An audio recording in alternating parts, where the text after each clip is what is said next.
everybody. It's the Young Black Geek. My name's Jeff. We're talking Chapter 10 of The Promised Neverland. 5, 10 fire, as many fire emojis as it wants. Honestly, this was outstanding. Outstanding chapter from front to back. Just because we got to see so much planning from the kids going forward, and we have a set date, and we get to see how cold of a villain Mom really is, because she's cold-blooded for sure. How she's not only are we now sure that she is aware of who went to see and went off to the bridge or whatever. She knows who's planning to escape. She also understands that Chrome's trying to move up on her and use her and what she's doing without telling folks that someone's been to the gate. Like, she's planning to use that against Isabella, and Isabella's already on game with that too, because this entire time she's been playing chess and everyone else has been playing checkers, basically.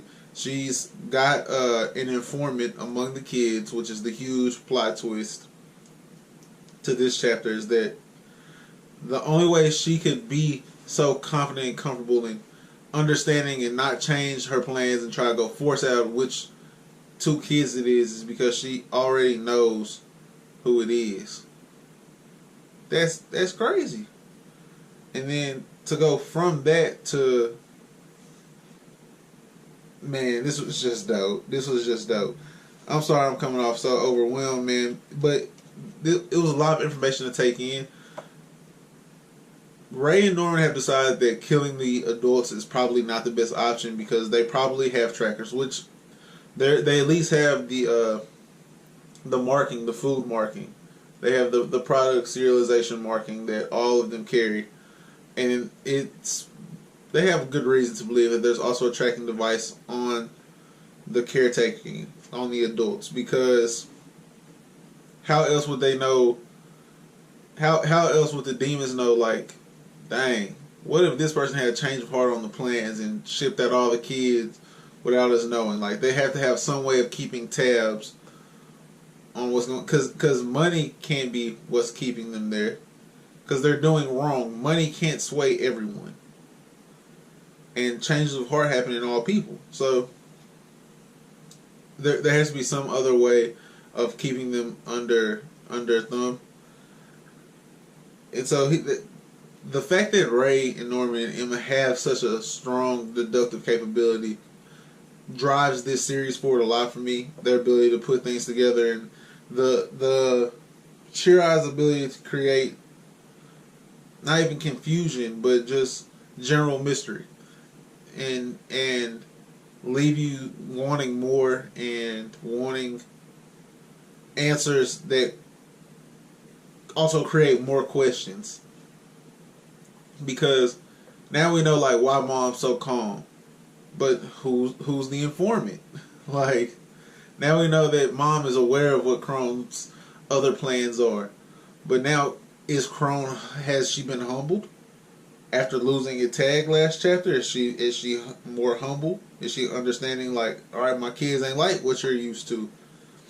All of that is just outstanding writing. And something that I wish more mangaka had the ability to do. And you can tell that Shirai is focusing completely on story. But Pozuka Demizu had an outstanding panel drawn of Norman. And it's when Norman's in his room and he's focusing on how he's been losing to Mom. Probably It's as good artwork that I've seen in this manga as that panel. Up there with, like, the demon panels, because the demons are drawn different. Like, they have a different type of shading. It's very detailed. But to see that mental strain, to be able to actually see mental strain on a manga panel in a 10-year-old who is trying to not only make this girl that he's known his entire life happy, but to save his family. That's his family. And to do it, he has to outwit the person who taught him how to be so deductive and helped him understand what makes him so special. Outstanding, man. That was outstanding. Great. A major piece of the puzzle going forward is the fact that there's now a time frame that we're working within, where Ray will be ready to break the tracking devices within the next 10 days. And so November 8th is the day that we dip it. We hitting the bricks on November 8th. And what that does to a story is it speeds the pacing up. The pacing hasn't been bad in this at all, in my opinion. But to speed it up just a little bit further and put that much more drama, that much more adrenaline into where we're at is going to make the next few chapters just as good, possibly. I don't know if it's going to make it just as good, because to actually feel the twist, this is similar to that twist I felt in chapter 1, where the twist of this is a farm, not like a happy orphanage. These kids are getting eaten versus going off to meet their families, and like the twist that there's a traitor among them. That's how Mom's like so chill. It's like that for me, because it comes not only out of nowhere, but it also explains so much. It explains why she knows who's done what. It explains why she's not freaking out to go get anything else done. Like, it explains why Crone really is there to reinforce what she already had planned, versus to come help her plan something. She didn't really need Crone. Crone's just security. On the backside of this, though, I believe she's playing Crone.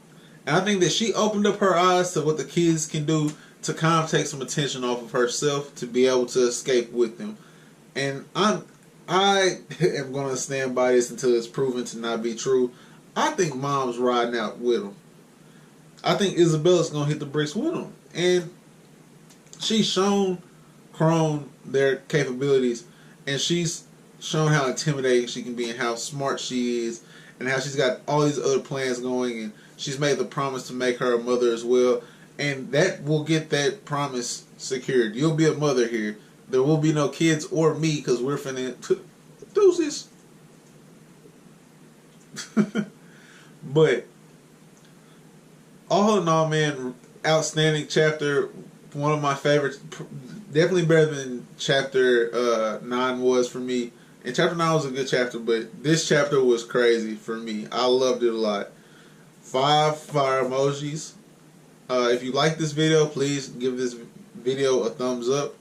You can subscribe to the channel, because we have more of this coming, as well as My Hero Academia, Black Clover, and a video game stream on the weekends. In the comment section below, is there anything else that I need to be reading that's like this? Like, I don't plan on dropping a series, and I'll probably won't even review it. I just want to know if there's something else that's like that I could be reading, because this is crazy, and I feel like I've kind of fell into the trap of mainstream, or what blows up as far as the anime goes, and so I'm missing like the dope manga, because the anime for this isn't even out yet. You know what I mean? But it was recommended to me, and I picked it up, and I've loved it since. So if there's something else out there, please let me know in the comment section below. Have a great rest of your day, guys. Peace.